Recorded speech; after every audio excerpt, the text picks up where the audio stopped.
Non loin de Marrakech, blottie dans les contreforts de l'Atlas, la vallée de l'Ourika abrite en son sein un trésor inestimable.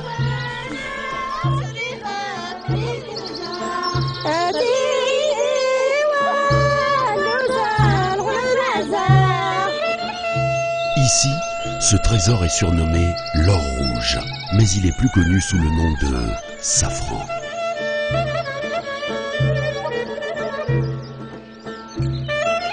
C'est au premier rayon du soleil que la récolte a lieu, juste à temps pour cueillir le crocus sativus, à l'aube de son épanouissement. Patiemment butiné dans le soleil automnal et récolté de façon délicate, ces fleurs rares et élégantes sont à l'origine de l'épice la plus chère du monde.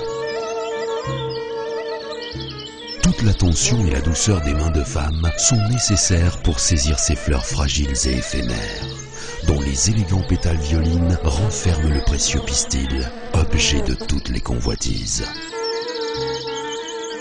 Le temps lui est compté, d'autant plus que sa floraison s'étale sur une poignée de semaines seulement.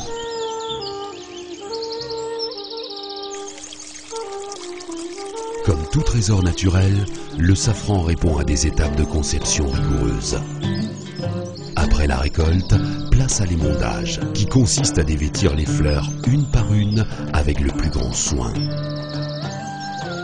Seule l'extrémité teintée de rouge contient l'arôme et confère au safran sa valeur. Pour ne conserver que le précieux filament, source de cette poudre aromatique noble, le geste doit être doux et précis.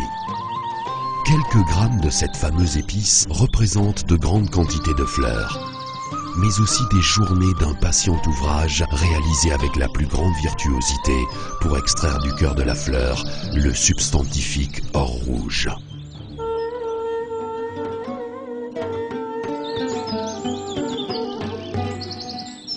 Cultivé pour la première fois dans les provinces grecques, le safran, pourtant originaire du Moyen-Orient, est très recherché en gastronomie. Il est utilisé dans nombre de recettes et s'achète pour cela à prix d'or. Trésor aromatique, il colore et parfume les mets les plus raffinés. Son goût unique, fait d'arômes de cèdre, de poivre et de notes florales, lui vaut le titre de roi des épices. Ce souverain a trouvé une place de choix dans un royaume où l'hospitalité, la gastronomie et la nature règnent en maître absolu.